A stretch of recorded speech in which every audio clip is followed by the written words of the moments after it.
Okay, let's get straight into it. Chapter 30, my Easter weekend, so I get to get a bit more done. Now, I have a lot of freedom off work for 9 days. It's beautiful. Okay, this is a more serious one for the next, well, like, let's face it, the whole history up until the final 2 chapters is pretty dark, it's pretty serious, it's pretty grim. So, I can't really put a lighter tone on what's coming, but I can tell you the truth of how I am now, and I'm absolutely awesome. I do want to shout out Cola City Crime. Check them out, they're awesome. It's, Sam and Tiffany and Sam, and they're really, really good. And Evil Pudding with Pat and Courtney, it's an absolutely hilarious duo. They're brilliant, and they unwittingly sort of prompted me to go this route, and my brother. And yes, there you go, spoiler alert, who told me I should podcast, and I was like, no, I write, no one wants to hear my voice, because I sound just like Wenzel, especially when he speaks like this. Seriously, what is wrong with you? And he has that type of tone of voice constantly, because he's a cunt, and nobody likes him. So, the point I was getting at is, thank you, because their storytelling is just so brilliant. I saw the impact that has on so many people, myself included, and I was like, you know what, these guys are doing that, and I can't be that polite and great with the storytelling, but I can tell my story my way. So thank you very much, you guys are awesome. And they both covered Tracie's story, which, hey, you know, bonus. So if you cover Tracie's story, or Stacey's story, or whatever it is I just was spoonerismed, then get in touch and I'll shout you out on here as well, for the whole 2 people that listen to this podcast. 3 on the weekends. Checkmate, chapter 30. I was sat in the bath again looking at the tiles for however long it takes for the water to go cold. It was a small room and the white shower curtain was half pulled across.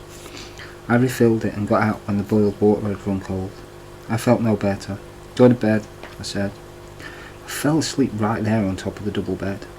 I woke up, realised it was the first time in a year or more I'd slept on a bed. She was on the sofa and she hadn't woke me up, or got me to sit with her in case of asthma played up, or hadn't asked me to move so she could put the fan on. I appreciated her for that. I put the computer on and fired up my favourite online game. It was RuneScape. And there I told Milana.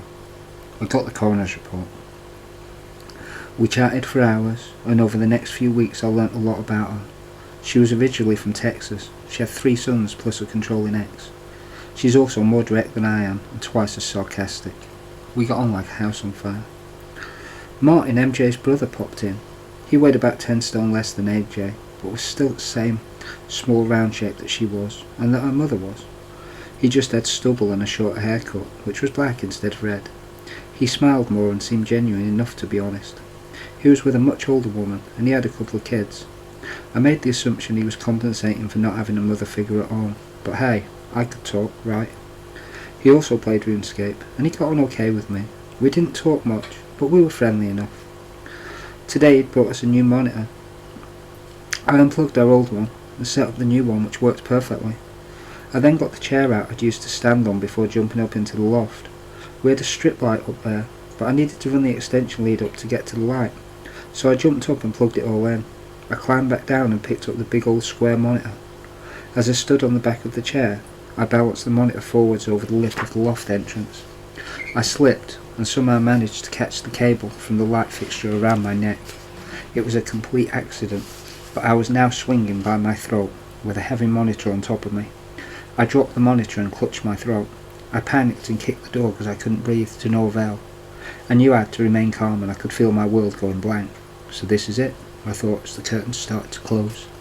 No white light, no tunnel, no family coming to visit, fuck all, just darkness. Thanks guys, thanks a lot. I let out one more kick before I knew I'd be out like a light. Then I felt myself lifting up into the air, and I was dropped to the floor gasping for breath. Apparently Martin had heard me kick the door and seen me dangling, so he lifted me upwards. I was kneeling on the floor. All my visions, all my psychic stuff, it amounted to nothing. I stood up, still gasping. Fuck you! I screamed and laid into the cupboard door beside me. Fuck you! Fuck you! I said it over and over again as I just lost control. I lost everything. I sat rubbing my neck on the sofa for the next hour until Martin left. I shook his hand and said thanks before he went, but otherwise I hadn't moved. I knew I wasn't myself since the coroner's report. I'd done the essentials like shopping and sorting MJ's leg out, but I'd not cooked or hoovered. I'd not even washed apart from sitting in the bath. I was getting a rough beard though I didn't care. I stopped the online work and got back on benefits because of my shoulders. I didn't care about me. Despite Martin's help, I felt nobody else did either. My teeth hurt and I needed a few fillings. Fuck it, I felt like I deserved the pain. I was useless, I couldn't help MJ or myself. I grabbed a Coke and sipped it. Out of nowhere my body exploded and my hands were shaking. My throat sore, my tongue numb, and my heart was moving 800 miles an hour. I clutched my throat as though the world seemed to spin endlessly. "What's up?" MJ asked, looking shocked. "I can't breathe," I said, sticking my tongue in out rapidly and pacing flat. "I'm choking," I said it over and over. I checked my can of Coke. It was fine. I tipped it into the sink. It was just Coke. I paced from the bedroom to the living room window, the full length of the flat. I couldn't get away from this feeling of dread. I called the emergency doctor to help me. "I'm choking." The man was brilliant. He stayed on the phone with me explaining I couldn't be choking because I was talking just fine. To see my doctor in the morning, it was probably just panic attacks. Panic? My father killed my mother. My uncle fucked my dad up. I watched my granddad die. It's not fucking panic, arsehole. I know panic. This isn't it. Help me. He asked to speak to my partner. I put MJ on. Whilst I looked at her bewildered how she could be a sensible one all of a sudden, I bounced up and down in the corner waiting for my throat to close up. She got off the phone to the fellow who just reconfirmed to her I was fine and I should see a doctor in the morning. "Check my throat," I asked her. She ignored me and played reinstigate. "There's a fucking tennis ball in my throat. Will you check it, please?" I asked her. "Nothing there," she said. "Fuck off, nothing there. I can feel it." I stormed back and forth. I must have done this for hours in pain, before I finally collapsed. I had no idea what was wrong with me. I'd not chose this. It was out of nowhere. It was instant with no warning whatsoever. It was like someone had dropped me into a pit of hungry crocodiles. I was terrified and felt totally as though I had no control over it. I didn't want to. I didn't create it. Who wants panic attacks? It made no sense whatsoever. I flat out refused to believe it. I sat explaining to my doctor, "No pills, just get rid of them." "Can I ask why you don't want pills?" he asked me. "Sure, my mum was on antidepressants, they slowed her down. She turned to drink and she ended up dead. My mate had bad side effects on pills and turns to drink and he ended up sectioned. MJ gets very depressed and has pills and sometimes overdoses on. No thanks doc, not for me. Give me hypnosis." "Sorry, hypnosis isn't available on the NHS, I'm afraid." "How about acupuncture?" he said. "No needles, I don't like sharps." I left with the advice of get some help and come back in a week.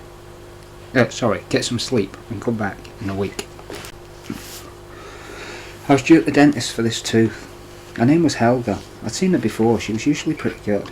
I wasn't worried. We were forced into going as a kid, where they took a photo of her teeth in care. Mine were always bad, so I knew the drill. "Hi doc, fill in please," I smiled. She was a nice lady, but she had a screechy voice when she spoke. I couldn't place where she was from. The only issue I ever had with dentists was requiring a female dentist. Occasionally I felt trapped and I needed to sit up. I felt stuck with a male, and I was concerned that I'd actually lash out. I knew full well I'd never hit a woman, so it was safer for me and them if the dentist was a female. If a guy hurt me I might drop him, but with a woman I'd simply walk away. She got her hands washed. I'd done all the x-rays when she gave to give me the injection. I sat in the waiting room for 10 minutes. As my cheek went numb, my anxiety increased. I realised not only was my cheek numb, but so was my tongue. I sat there pushing my tongue in and out repeatedly like before, so much so that it hurt. I couldn't breathe and ran outside trying to be sick next to the dentist's front window. There were people inside watching me, people walking past. I stood there trying to make myself sick and heaving. MJ had come with me. She said I'd be fine, just go back in and get on with it. But I couldn't, I was terrified. Not of Helga, or even having the work done. But from the moment she'd put her hands partially over my mouth, it felt like I was choking and I freaked out. I promised to make another appointment, and I went home. I hadn't eaten solids in a week, and was drinking very little. The less I drank, the more raspy my throat was, and so the more I thought I had a problem, and so I didn't drink. The food was intolerable. I tried chewing a piece of bread and I couldn't swallow. Every time I tried, it felt like I was choking. I felt weak and like nobody would understand me. I told Malona everything from the care system till my present day, including MJ. I even told her I accidentally killed my granddad. The guilt had never left me. She not only stuck around, she also talked to me through some of the hardest times in my life. I didn't believe I'd get through it. I wrote to my doctor and requested therapy. I'd still not eaten any solids when the therapy came through, 6 weeks later. That's actually a really short chapter, and that was the end of chapter 30. I'm going to go straight in with chapter 31. I will say though, Malona, I don't think you ever read these or ever listen to these, but you know you're awesome, right? You really are awesome. So I can never tell you that to your face, of course. But here we go. Chapter 31. She was a good-looking girl, tall, with shoulder-length blonde hair, late 20s. She'd come round to see us for an initial assessment on account of MJ's agoraphobia, and knowing, due to being with the same doctors, if I left her alone she'd freak out. MJ did most of the talking, and every time panic attacks or anything related to anxiety came off, MJ was off our tangent about she had the worst life ever. Her mum abused her and nobody knew what it was like apart from her. I let her get on with it. To be fair, the therapist, she tried several times steering the conversation around to fear of choking, generalised anxiety and eating disorders. But eventually I explained how it came about for me, and that I still wasn't convinced that it was panic attacks, but I freaked out whenever I felt something either was or could be lodged near my throat. I noticed she loosened her scarf and kept subconsciously touching her throat every time I mentioned it. It wasn't long before she was clearing her throat every few minutes. I had to stop talking to her and accept the therapy, just in case she ended up with more issues than I did. I brought it up she may be empathising, but it probably wouldn't help her to overthink it. Me, the great hypocrite. She did say she was newly qualified, but would put me forward to see the person she'd been training with. As soon as she'd gone, I called the doctors and cancelled the appointment. I wouldn't get fixed by someone who couldn't take a problem with the throat without internalising it. What's going to happen when I start talking about my past? She'd fall apart. I made another appointment to see my doctor. I sat in the waiting room for 45 minutes and was getting irritated. I wanted to smoke, but they dried my mouth and made my anxiety worse. Eventually it was time to go in. "Mr. Daly, you've refused the offer of therapy, I see." He said it before I'd even sat down. I explained the situation as I sat opposite on his big heavy desk, his monitor to my right, what looked like an ashtray in front of me. What looked like an in tray in front of me. Fucking ashtray in the doctor's office. An in tray in front of me. He offered me acupuncture again, if I wasn't willing to take the antidepressants which were on offer. "Look, Doc, I'm needle phobic and you offer me acupuncture. Give me a break. I need something to help me eat, something to remove the panic attacks. You're the doc, you tell me, how do I eat? I just want to be able to eat comfortably again." My stomach stopped churning about 2 weeks ago, and that was just varying degrees of pain, but mostly from the tooth which was getting worse. He gave me 2 weeks worth of Ensure Plus vitamin drinks, which are basically a meal in a carton. I drank them inside 4 days. It felt so good to have something heavy inside me, and they were thick and they filled me up. I felt great once I'd taken them. I started to try eating food with the theory that if I could down Ensure drinks I could surely manage soup. I was on Ensure Plus vitamin drinks and tomato soup for 3 months before I could stomach crushed up Wotsits on top of the soup. I hated meal times. Each time I sat down I was back there in front of Wenzel. He was dishing out the abuse. I couldn't hear him or see him as such, but I was back there in my head nonetheless, and the feelings were exactly the same. I explained this to my usual therapist, David, which wasn't even supposed to be treating me for the eating disorder. He said it was a form of post-traumatic stress disorder. I didn't even realise it could come out that much later. Another therapist would make the connection that panic attacks started when the needles had been put in my mouth and it was sharp. I didn't do shots because according to her I associated needles with knives, and because my mother was stabbed by my father, I'd subconsciously made a connection there. Someone else said I had a crisis of faith, and I soon believed that there was no afterlife, and there fell from the loft and started to deteriorate and refused to eat. I argued that point staunchly. I hadn't refused to eat. How dare they? My body was doing something I didn't want it to do. I had no control over it whatsoever. It was terrifying. I hated it and made active progress trying to remove it. How dare they blame me? I'd seen more than most people. I'll admit, I didn't know everything, but surely I knew that. My teeth deteriorated rapidly from just the fluids, and I needed several fillings. Most times it hurt, and I started taking soluble cocodamol to numb the pain. I took them every 4 hours and found before the time was up that the pain was back. One of my teeth had a hole in it that was so brittle if I pushed down on it I knew it would break. It was a matter of when and of how. Of course MJ disagreed and told me everything was fine. Maybe it was, maybe I was losing my mind entirely. However, the dentist had agreed to see me, but I'd told them no work was to be done. No needles, I just wanted to know what needed to be done. After the treatment she said she'd referred me to the hospital because I needed 4 teeth removed and I needed 3 fillings. I had a meltdown in her office. I wasn't going to be put out at a hospital. Hospitals meant needles. I wasn't going anywhere near that. My doctor had progressed to give me a month's worth of Ensure Plus drinks at a time. and a good year had gone past. Well, a year had gone past. As years go, it was probably one of the worst, to be fair. I wasn't eating properly. And that hospital appointment, well, I cancelled that easy enough. I'd taken to sitting down into church every few days. Maybe I'd found an answer there. If there was a God, quite a bit, and got no answer. I swore at him. Then I laughed at myself for swearing at something I don't believe in. What an idiot. To this day I didn't know what church was called, but ironically, it would play a turning point in my life later on. I'd walked to the pharmacist with my headphones in. I'd taken to listen to hypnosis at every opportunity to try and keep me calm. I found Dr. Barry Weiss. Many Lives, Many Masters was brilliant. I should say Brian. It's Dr. Brian Weiss. Let's try that a second time.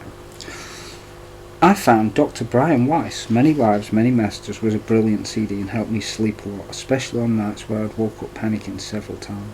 However, today I was listening to some guy rattle on who didn't seem that interested in what he was saying. "Morning, Scott," I said as usual.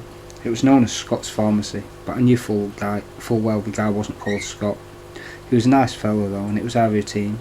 "Sure you'll be okay?" he said, looking at the 42 cartons on my tiny frame, plus MJ's medication on top of that. I smiled. "Yeah mate, no worries." I knew they'd be heavy, I knew it'd be hard work, but also knew they were my only source of food, so I'd get them home if it killed me. I got 4 steps from the counter and I dropped the lot. I fell forwards onto the door and knocked my head, and turned around to find 4 of the cartons had split open onto the floor. I broke down on the spot and just sat there crying. What the fuck was wrong with me? That's my food, I need that. My brain was telling me to get up, to work shit out, to stop the customers staring at me. To clean my mess up, I just sat there watching the raspberry carton drip away into the carpet. A tiny part of me laughed inside. I didn't even like the raspberry one, but I'd have drank it anyway because it was food. Stood up and apologised as I attempted to scoop the cartons into the box. Scott saved me and told me he'd have them delivered. I helped clean the floor despite him telling me it was okay. I couldn't leave it. I had morals no matter how low I'd got. I took 10 cartons in a small box so I had food. The rest he delivered. And every month after that he delivered them too, bless him. It was bugging me that parts of my care folder were blanked out. They'd arrived in 2 huge boxes and I felt some moral level as the oldest and the only person working to find out the truth. I should have been allowed to get exactly what happened regardless of who that information related to. Of course I understood about freedom of information and the Data Protection Act. Of course I respected privacy and people's human rights. However, on another level I felt it was my job to protect Jonathan, Jodie and Caroline. I'd do a piss poor job of it, so I shouldn't be allowed to know everything. Who could it hurt? What's more, I didn't trust social services. There was a rumour I could have something called Oedipus complex, which apparently is where I have an automatic distrust of any authority figure, including, but not limited to, government bodies, schools, bosses, hospitals and pretty much anyone with more power or control than I wielded. I thought it was bullshit, but I couldn't deny I found more negatives in social services than I had positives. I couldn't deny I'd met more bad therapists than good ones, and school was a total disaster for me because of the teachers. And so I blamed social services and presumed they were hiding something. Had they been involved with us before Mum was killed? Yes, but the reasons were blocked out. They were involved before I was sent to live with Nan, apparently because Wenzel said he couldn't cope with Mum's condition, and so we moved to be closer to our own parents. I guess it was probably fake to get a bigger property. They were involved again before Caroline moved in with her aunts. This time I presumed more to do with Wenzel than the reasons were blocked out. They solely related to Caroline. I called her an Esther. She wouldn't speak to me. Told me nothing bad had happened with her and Wenzel. She happened to say I should get my head out of the past and start living in the future. As Jonathan and Jodie already wanted nothing to do with me, did I want her to go the same way? I told her to fuck off. She didn't know what I was going through. I'd not told her. Hell, I'd not spoken to her in 3 years. I'd speculated Wenzel had abused Caroline and then scared her into keeping quiet. I presumed he'd then killed Bernie to keep her quiet. Better to go inside for murdering your wife than paedophilia, right? However, Caroline said it wasn't true. It was Leslie that had abused her. I had no reason to doubt her and couldn't bring myself to ask what happened. Perhaps he'd dropped me on my head as a kid. It would at least explain the panic attacks. I added temporary tooth fill to my growing list and bunged some more orange stuff around my mouth, which I'd learnt turns hard quickly, but doesn't stop the exposed nerves playing hell with me. I was still taking cocodamol every 4 hours for fear the pain would kick back in, and I'd run around the flat doing my choking bit again. It was a vicious circle.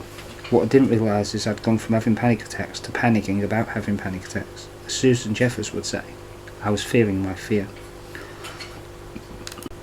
respect to MJ, her therapist came out of the office after seeing her and approached me. I know you're having a few issues. If you want to speak to me, you can. She was gorgeous. If she wasn't seeing MJ, I'd have jumped at it like a shot. But I wasn't going to get involved with that.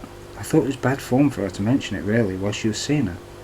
No thanks, you're doing great. She's made wonderful progress. Just keep doing what you're doing, and you're doing me a massive favour, I said. You've helped her a lot too, she whispered. Yeah, it was nice. I didn't realise how low I'd got until I realised I was fantasising about suicide. I'd not attempted it, but I thought about it a lot. As much as the faith thing did bother me, I had this underlying reason not to attempt it, and that's where my faith saved me. I didn't believe we continued after death. I knew it. I knew and still know today we are here for a purpose. Whatever that purpose may be, I don't know. But I knew I couldn't die as much as I might have wanted to. And the bottom of the line, as much as angry as I was with the spirit side, I knew they were real. And if I killed myself, I'd just have their bullshit to deal with on my own when I came back. I'd have to do it all over again until I learned to handle it. I didn't like it any more than I liked how the dentists work. It hurts, it's scary, and it's horrible and intrusive. But you know what? It makes you better. It makes you stronger. I might not like it, but I understand it. I know at times I was that low. I asked myself, what would you have chosen before your life started to go through all the shit that you've been through? Would I have chose that? I probably would. Probably would out of ego or plain stubbornness. I know myself, and I guarantee if my options were live 10 times and go through something negative each life, or have 10 lives and get all the bullshit out of the way in the first one, I'd take option 2 every time. Maybe I were just in the bullshit life right now. Maybe we're just that stubborn and that determined or that stupid to have taken it all in one go. Maybe I'm wrong, and maybe those weren't the options. Maybe the options were you can go through all of this or you can give it to someone else to go through, but someone is going to go through it and they have to learn from it. We all know that person at work who does nothing all day and gets paid for it. We all know the poor soul who gets all the work dumped on them because they're positive and proactive and appear as if nothing phases them. And we all know there's a third type of person. An independent, confident person who takes extra responsibilities because they think they can handle them. They sometimes can, and sometimes it's harder than we initially envisioned. Maybe, just maybe, we're the third type. Have you ever met anyone who's been brilliant to your life for no benefit to themselves? Someone who went above and beyond the call of duty to help? I wonder if we chose those people beforehand, in case the going got too tough. I don't believe in destiny. I don't believe in the blueprint theory. I believe totally in free will. However, I can't deny that some things, not all but some, they happen for a reason. Besides, I couldn't kill myself, and I had to find numerous ways to talk myself out of it. If I killed myself, Wenzel had won, and there's no way I'd let that sack of shit win. I'd outlive Wenzel, and I knew it. What's more, I wanted him to know it too. Okay, that was another short chapter, so let's get straight on to chapter 32. I'd changed my glasses because I didn't like how they made me look. I was stood in the small white bathroom, a place I'd called home for about 3 years. MJ's flat. The bath to my right, the sink in front of me with the mirror above it, and I stared through my expression. I looked just like Wenzel with them on. My long hair did nothing to hide the similarities. I looked at him looking back at me and I felt sick. I hate you, and if I ever see you again I will kill you, I told my reflection flatly. That night I tried tomato soup. I managed a quarter of it. It was the best soup in the world. MJ gave me bread and I fell apart crying. I can't eat it. I lay on the floor with tears rolling either side and kept clogging my eyes no matter how many positives I put in. When it came to it, I still couldn't eat solids. The nightmares were back too. I was trying to sleep on the floor. I must have nodded off because as I awoke there was a figure by my feet. I lifted my head to speak and it lay across me. It felt like it was stealing my energy. It was pulling all of my feelings into it and I felt myself disappearing. Get off! I fought, but it was stronger. I imagined myself turning into a tiny light and slipping away from it. At that point I woke up gasping for breath. Bastard! I shouted, looking around. Tried to kill me. Bastard! I later realised it was nothing more than a message from my subconscious. When push comes to shove, I'll fight before I'll ever quit. I don't want to die. Not all the dreams were bad. I'd been to my 27th dentist appointment with Helga, just trying to sit in the chair and let her do the work. She'd kindly promised to work with me for as long as it took, and I thanked her for it, but I ended up walking out before I'd even sat down most times. And on those times I'd talk worse to myself. I'd hate that I couldn't do it yet again, and it would make me more reluctant to go the next time. This time I'd gone alone and still couldn't manage it. I told MJ I'd failed again and was going for a walk. I turned my phone off because I knew she'd call me, and I knew she'd expect me back inside an hour. I stopped in the church on the way home. The radiator was warm, and it was quiet. I needed to feel good. Perhaps if I could tune into the energy of the church, I'd be healed. I laughed at my own joke. I sat there an hour and felt nothing but the memories of people who wanted to be saved from themselves. I left feeling worse than when I went in. At least all those people I could tune in to had something. They had the belief in something stronger than themselves that would take away or help them with whatever problem we were facing. I didn't have that. I believed in something stronger than me, but my something was panic attacks. Who am I and why am I here? I went home, sat in the corner with my headphones on and closed down totally. Grounding exercise and visualizations, closing all my chakras until there was a perfect nothingness which would allow me to sleep. I fell asleep. And a hummingbird came into view. Nothing else, just a motionless hummingbird in the air, leaning to the left slightly in magnificent colours. It remained there doing nothing for a few minutes, then it vanished. I woke up feeling refreshed.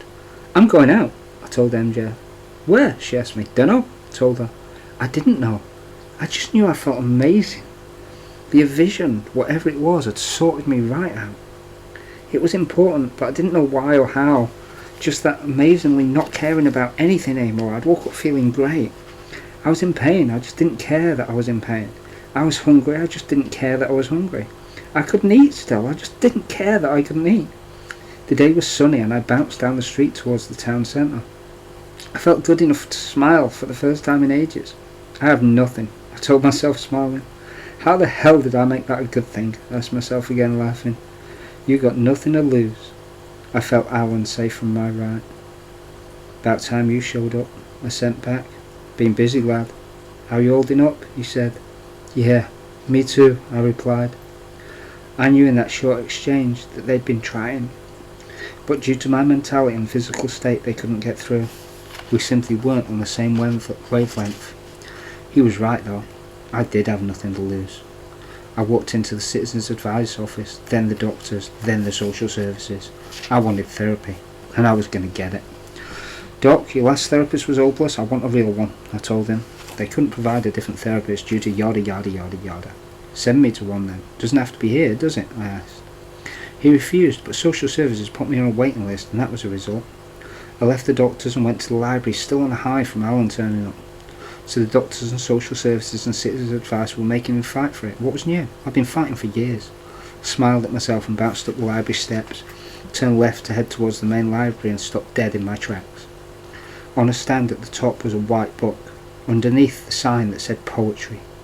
On the cover was a hand-drawn bird painted blue, which is exactly the same coloration as the shape as the one in my dream. Okay, it wasn't a hummingbird, but it was the same bird. I had to have that book. It was Leonard Cohen's Book of Longing. I looked again at the sign above it, poetry. I was never interested in poetry, and walked on leaving the book on the shelf. It must have meant I should draw or something. I used to as a kid and found it very beneficial until Brenda made me stop doing it. I got a selection of books on astral travel and hypnosis and picked up one drawing animals. On the way out I picked up the Laird code book and chucked it with my pile. I was trying to draw at the round wooden table with MJ approached, having changed somewhat this past year. Want a brew, she asked me, knowing I'd not drank a brew in months. No, I replied, continuing. Sure, she asked. Yeah, I answered. Well, I better make one there if you won't, she said. Maybe she hadn't changed after all. I ignored her. It was daily routine for her to kick off about something. I was past caring. If I was guilty of not being at her every beck and call, past caring if I was a good person or not, liked my father or not, could help her or not. I was nothing whatsoever. It was a step up. It was good if it was great. If not, a bad person, at least I was something. Something was better than being useless. I constantly talked myself into corners, constantly overanalysed everything. I scrunched up my drawing and chucked it on the floor with a pile of others. What is love? I titled the next page. If we're all responses from our brain and merely respond to outside stimulus with pre-programmed learnt thought patterns, not one of us can know what love or anything else truly is. It's an idea, a feeling, an undefinable illusion placed within us by our brain to escape a poorer feeling, just as illusionary and just as false. I went on in a similar vein until I'd filled several pages and finally got love down to a chemical imbalance in the brain. What about love of self? Alan said, vanishing as soon as I'd felt the words. Fuck you, I laughed inside. MJ put a coffee down in front of me. I didn't know whether to be happy she'd made me one, or angry that she'd not listened. I ignored it and grabbed an Ensure carton off the side. Part of my chores was to start MJ's car for her every night, because she was worried it wouldn't start if she didn't. I'm going to the car, I told her.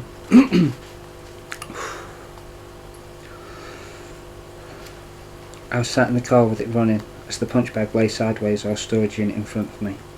It was dark, and I didn't have the energy to train. I flicked the headlights on more out of habit than anything, and saw 5 hanging men dangling from the ceiling by their throats. I knew they weren't real. I turned the headlights off. I'm not going, I said from inside the car. I flicked the lock down on the doorway anyway, as I shook a little. I knew I was speaking to myself, and I knew in some part I was talking to a lack of sleep. Poor life choices, lack of food, and whatever I'd seen was not at all spiritual, and just my mind messing with me. I knew as much as I'd seen them briefly they weren't there, and they were in no way real, but I still blamed the idea of a god. You can scare me all you like, you can take my family, take my teeth, cause me pain, you can beat me until I'm an inch from death, I will get back up, fuck you, I said, opening my carton. I downed half of it when I flicked the lights back on to see a woman, solitary and alone, dangling. This time with her head half-cocked, spinning around slowly. You're not real, I said as I got out and stood in front of the car. She vanished. I was hallucinating. I knew the difference. I returned home. That was quick, MJ said. Yeah, can't be asked, I answered. I grabbed my pad. Every brick is one, Alan said from somewhere behind me. It made sense. I turned to MJ. If you could change one thing from your life, what would it be? I asked her. I'd be happy, she answered. I put my headphones in while she ate her chicken and bacon. I'd eat, I thought. I remembered my first time at David's. I was in the waiting room designed specially for younger clients. I could tell by the blue walls for healing, positive health magazines and children's toys tidied up. The receptionist was bubbly, her name was Portia. David wasn't long and shook my hand. It was relaxed, he had thick forearms and a quiet voice. We went through to his office and I gave him the usual spill. I'm here about panic attacks. I started having them last year. I don't like needles, I fear choking. I don't know why it started, but you should probably be aware my father killed my mother in '93. My grandparents died in front of me when I was 9. My family was abusive physically and mentally and I grew up in care. I don't think they are relevant to the panic attacks, but you may make connections during our suggestions. Any questions? I'd made at least 2 therapists cry at that point, without going into any details, so I was ready to expect anything with a new therapist. In all honesty, most weren't that good. David, however, was a good guy, spent numerous sessions going over my past, however found no clue as to why I was having panic attacks. It must have been our 15th or so session when I finally opened up. MJ doesn't like me seeing you. She's violent. It's never anything bad or over the top, it's mainly slaps, but she does punch occasionally. I'm fine, it's not a big deal. It's never enough to make me snap. I told her I'm not going to stop therapy, but right now I don't want to talk about it. But I thought you should know. I'd not looked at him the entire time. I just looked out the window. He's a bloke. He'll probably just take the piss, I thought. He didn't. I don't love her. I never loved her. I made a mistake. I was trying to stop her turning into a mother, I said, shaking my head. Then he threw a question at me that changed my attitude. Do you think you're like your mother? He asked me. I hadn't thought about it. Interest in the psychic side? Yes. Stayed long after I should have left? Yes. Panic attacks? Yes. Hell, the only 2 issues I didn't have were drink and accepting prescription drugs. MJ may have been turning into her mother for sure, but whilst I was fighting turning into my father, I'd become the spitting image of my mum. Better to be her than him, I guess. What about you? He asked. What about me? I replied, standing up. The session was over, but he'd made me think. I started to see it everywhere. You don't leave me, MJ would shout during one of her rants, something she'd love to say to her mum but couldn't. I can't do it, meaning she could, but she wouldn't because her mum wouldn't like it, so anger was the only thing she had left to use to control. So by being angry at me, she felt in control, just like her mother had felt with her. I'm my own person, I don't have to go out, I'm fat, nobody likes me, you won't even stay home, you're always with David. It meant she couldn't get her own way, so she'd make believe I was controlling her just like her mother had done. She wouldn't take responsibility for her actions. All the while, these things either get to me without me responding or go over my head until one day during a row about being at the library for too long, she overstepped the mark. You're just like your father and you can't stand it, can you? I'm going to therapy. I have friends and parents and it pisses you off. Unfortunately, that did it, and something inside me changed. I could feel myself turning into Wenzel as I had when I was a child to preempt his next move. But this time I wasn't doing it to save myself. I was doing it to unleash unholy hell on her. She wants Wenzel. I'll give it to her. You want to know what your problem is? Seriously? I added, knowing what would come. Yeah, tell me. I took several seconds to piece it together, then went off like a steam train. My only mission was to make her to see all her faults in one foul hit.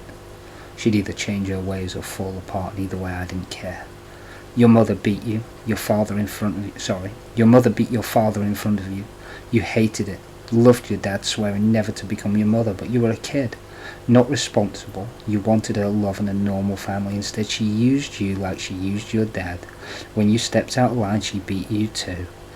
Daddy, who you love so much, did fuck all. He let it happen. By now she'd turned pale and was stepping backwards. Stop it. No, she said as I continued. When you did finally break free of the bullshit, you chose violent partners. People who'd love you like your mum did. Newsflash, darling, none of them gave a shit. I screamed at her.